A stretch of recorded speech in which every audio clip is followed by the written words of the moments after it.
Pria tampan yang membawa batu besar ini, tahun ini baru menginjak usia 15 tahun. Karena situasi keluarga yang miskin. Jadi dia sudah lama putus sekolah. Bekerja keras untuk mendapatkan uang. Kemana dia pergi, juga dibenci. Tapi tidak ada yang mengharapkan. Dia akan menjadi miliarder 1 juta dolar. Terkenal di seluruh Amerika Serikat. Dan kekayaannya, semua dari koran ini. Di atas koran tertulis tentang orang bernama Andrew Carnegie. Dia juga seseorang yang putus sekolah untuk mencari uang di usia muda. Saat dia berumur 12 tahun, dia mulai bekerja sebagai tukang pos. Juga menderita penghinaan terhadap anak laki-laki kaya. Tapi akhirnya, dia masih akan menjadi miliarder juta dolar. Baca di sini, anak laki-laki itu melihat ke langit. Bersumpah, tampilan menghina meremehkannya. Dia juga akan menjadi miliarder. Pulang rumah, anak laki-laki itu memberikan koran itu kepada ayahnya dan berkata, "Saya ingin menjadi miliarder." Tapi sang ayah menjawab seperti ini, "Kamu mengingatku dengan baik, kamu tidak akan kaya, kamu hanya bisa menjadi satu jenis orang. Itu adalah orang dari kelas sosial yang lebih rendah. Kakekmu, begitulah dia mengajari saya. Yang seperti itu, itulah satu-satunya cara saya bisa mengajari Anda." Dengarkan ayah, tapi kata-kata yang tidak berarti tidak memiliki alasan. Bocah pendiam itu tidak berbicara. Kemudian lihat ibu yang sakit parah. Dia tidak ingin menjadi seperti ayahnya. Semua hidup hanya sementara seperti itu. Bahkan uang untuk membeli obat untuk ibu, bahkan tidak bisa memilikinya. Jadi dia memutuskan untuk keluar dan berguling-guling. Karena dia tahu itu, hanya mencarikan banyak uang yang bisa menyelamatkan ibunya. Tapi dia tidak tahu itu. Keberangkatan kali ini bertekad sangat jauh dari rumah. Bocah itu tidak punya uang untuk membeli tiket kereta api. Hanya bisa menyelinap naik kereta baru saja gulungan. Begitu, setelah tidur, dia sampai ke Texas. Kemudian sebelum kereta tiba di stasiun, dia melompat turun dari sana. Dia juga bingung, tidak tahu harus kemana sekarang. Jadi dia mengikuti sekelompok orang. Datang ke kota kecil, tepat waktu saja di kota. Ada pemilik peternakan yang merekrut pekerja. Untuk mengatasi masalah makan, bocah yang mempertaruhkan nyawanya, melangkah maju depan. Coba perkenalkan dirinya dengan pemilik peternakan. Tapi dia ingin menemukan seseorang yang kuat dan sehat. Jadi bocah itu, kembalilah dan angkat pria gendut di sebelahnya. Untuk membuktikan diri. Buat pemilik peternakan tertawa, melihatnya begitu antusiasme. Dia memutuskan untuk membawa bersamanya. Di pertanian, bocah itu telah mengenal dengan sahabat terbaik dalam hidupnya. Itu Gus, pria berjiwa bebas seusianya. Sebenarnya Gus lahir dalam keluarga pemilik pertanian kaya, tapi karena krisis ekonomi, jadi hanya bisa keluar, bekerja untuk orang lain untuk mencari nafkah. Mimpinya adalah membangun kembali bisnisnya, menjadi peternakan terbesar di Texas. Dua jiwa muda liberal, tapi takdir itu kesulitan, berteman satu sama lain seperti ini. Mereka saling menyemangati, sampai malam, menyaksikan para pekerja berkumpul untuk bermain kartu.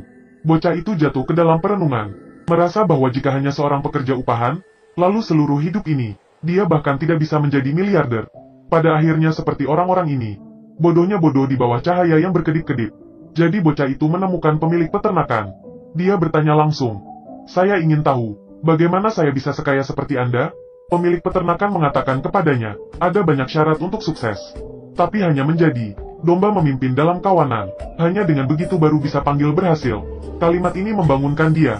Dia bertanya kepada bos, "Jika saya menyelesaikan pekerjaan saya sebelum waktunya, apakah itu dapat menghemat uang Anda?" Bos berkata, "Itu benar." Kemudian bocah itu berkata, "Besok saya bisa menyelesaikan pekerjaan itu. Uang lebih itu, bisakah kamu berbagi porsi denganku?" Pemilik peternakan menjawab sambil tersenyum, "Aku menghargaimu, tapi kamu tidak akan berhasil. Ayo lihat saja." Pagi hari berikutnya, ketika orang lain menggosok matanya, bangun untuk bekerja, bocah itu tidak terlihat. Ternyata, dia telah bekerja sejak jam 3 pagi. Dia sudah terbiasa dengan proses kerja. Kemudian, dia juga hanya menugaskan orang lain untuk bekerja sama. Seseorang yang bertugas menggali lubang. Orang lain bertanggung jawab atas instalasi. Ini seperti ban berjalan di pabrik. Pemilik peternakan berdiri di satu sisi dan memandangnya. Senyum sangat puas. Begitu, efisiensi kerja mereka meningkat secara signifikan. Jadi selesaikan pekerjaan lebih awal. Bocah itu juga mendapat bonus. Ini uang pertama untuk dia. 30 dong. Setelah mengambil uang, hal pertama yang dia lakukan adalah kirim 20 dong ke rumah untuk ibunya membeli obat. Dan pada saat ini, bocah itu mendapat kesempatan, hal terpenting dalam hidupnya.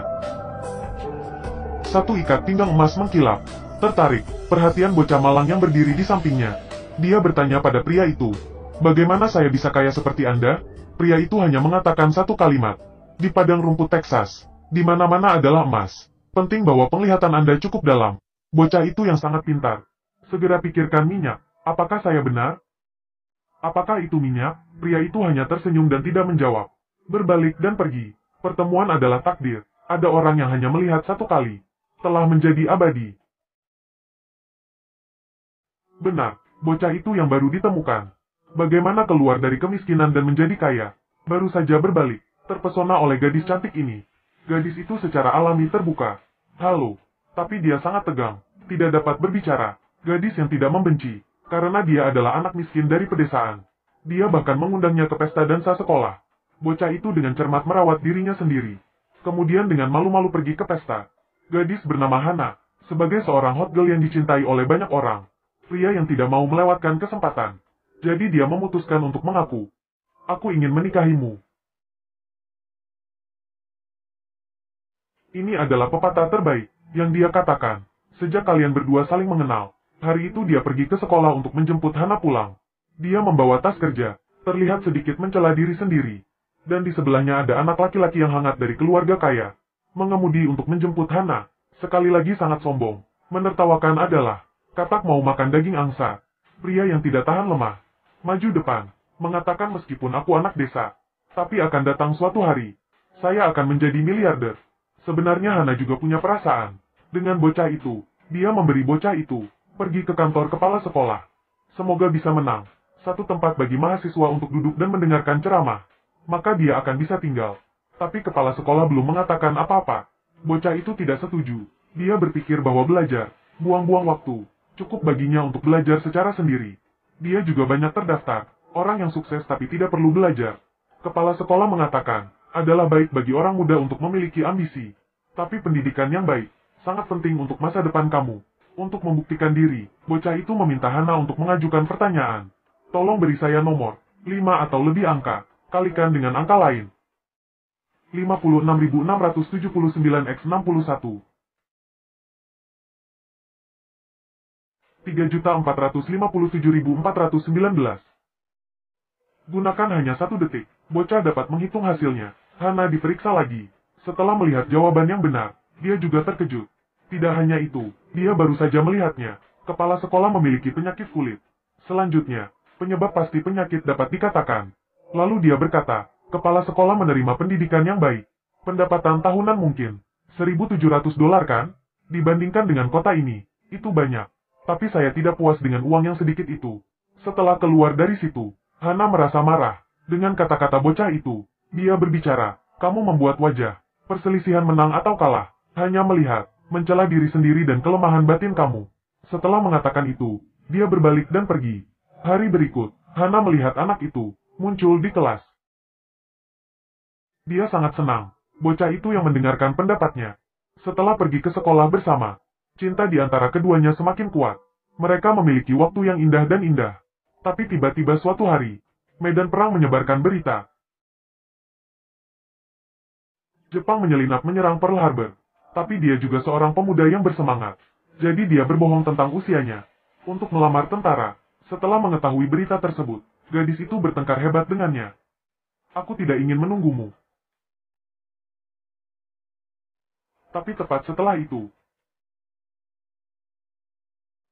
maafkan saya. Hana, aku mencintaimu. Aku akan menunggu kamu. Aku akan selalu menunggumu kembali. Adegan bergerak ke medan perang. Petugas itu memberitahu seorang prajurit baru. Pergi ke garis depan untuk melaporkan. Tapi dia tidak berani. Anak laki-laki itu melihat itu. Langsung memegang surat itu. Kemudian tanpa melihat ke belakang. Langsung pergi. Setiap kali melihat peluang. Bahwa dia benar-benar tidak ketinggalan. Tapi dia terlalu ceroboh. Jadi baru setengah jalan. Lalu menginjak ranjau meledak. Beruntung bisa bertemu dengan teman dekat tahun itu, Gus. Sekarang mereka berkelahi bersama. Gus mengambil risiko menariknya kembali. Baru saja menyelamatkan hidupnya. Waktu berlalu dengan cepat. Hanya berkedip, anak laki-laki yang menjadi pria. Setelah meninggalkan tentara, dia menggunakan semua tabungan. Beli penggali sumur. Tapi selamanya tidak bisa menggali minyak. Keluarga itu sangat miskin sehingga mereka hampir kehabisan makanan. Dan mereka masih harus membesarkan 4 anak. Pasti kalian ingin bertanya, dengan siapa dia menikah, di mana Hana? Lihatlah mata dan wajah istri. Meskipun tidak disebutkan secara eksplisit dalam film, Tapi saya sepenuh hati percaya itu. Dia adalah Hana.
Pihak lain bertekad dan menolak untuk menandatangani kontrak.